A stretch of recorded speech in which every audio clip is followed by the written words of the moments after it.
आलस्य कुतो विद्या, अविद्यस्य कुतो धनम, अधनस्य कुतो मित्रम, अमित्रस्य कुतः सुखम।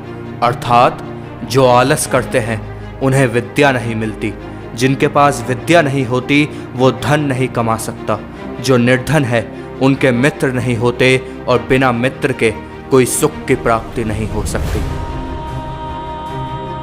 आज अपनी इस वीडियो में मैं ऐसी कुछ चीज़ें बताऊंगा जो आपको मजबूर कर देंगी पढ़ने के लिए। पहला, मैनेज योर टाइम। टाइम बहुत कीमती है, एक बार चला गया ना तो लौट के दोबारा नहीं आता। आपको ये कोशिश करनी है कि आपको शेड्यूल बनाना है पढ़ने का। फॉर एग्जाम्पल, आपको पहले सोचना है कि हर दिन आपको कितना समय देना है पढ़ने के लिए। आपको एक बैलेंस बनाना पड़ेगा, बिना बैलेंस के कुछ नहीं हो सकता। हर दिन कम से कम 2 से 3 घंटे पढ़िए और अपनी कैपेसिटी के अकॉर्डिंग अपने टाइम को बढ़ाते रहिए। दूसरा, eliminate electronic distraction. Phone, laptop, tablets, ये वो चीज़ें हैं जो आपके दिन के सबसे ज़्यादा टाइम को ख़राब करती हैं। जब आप पढ़ रहे हो तो इस चीज़ का ध्यान रखिए कि आपका मोबाइल आपके पास ना हो, क्योंकि पढ़ने के लिए सबसे ज़रूरी चीज़ है ध्यान। ध्यान केंद्रित करना सीखना पड़ेगा। फोकस, आपका फोकस आपकी पढ़ाई में होना चाहिए, और अगर ऐसा नहीं है तो आप अपने टाइम को वेस्ट कर रहे हैं और कुछ नहीं। तीसरा, स्टार्ट राइटिंग। सबसे इंपॉर्टेंट, अगर आप चाहते हैं कि आपको जो चीज़ आप पढ़ रहे हैं वो याद रहे तो लिख लिख कर याद रखना शुरू करें। फॉर एग्जाम्पल, अगर आपको एक आंसर याद रखना है तो सबसे पहले उस आंसर को 5 से 6 बार पढ़िए और फिर उस कॉपी को बंद करिए और लिखना स्टार्ट करिए।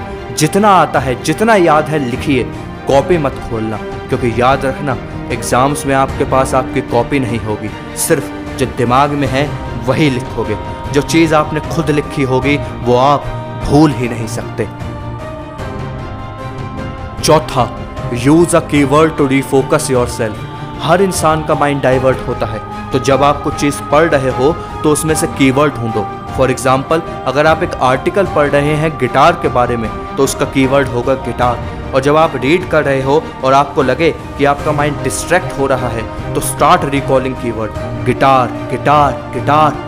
कुछ देर में आप पाएंगे कि आपका ध्यान फिर से आर्टिकल पर आ चुका होगा। पांचवा, last but not the least, give yourself a break. कुछ टाइम पढ़ने के बाद अपने आप को ब्रेक दीजिए और अपनी स्टडी टेबल से उठकर थोड़ा घूम कर आइए। आप पाएंगे कि आप अपनी स्टडी पर ज़्यादा फोकस कर पा रहे हैं जब आप वापस पढ़ने बैठेंगे। समझें इन बातों को, डरिए मत, खुश रहिए, आप ज़रूर कामयाब होंगे।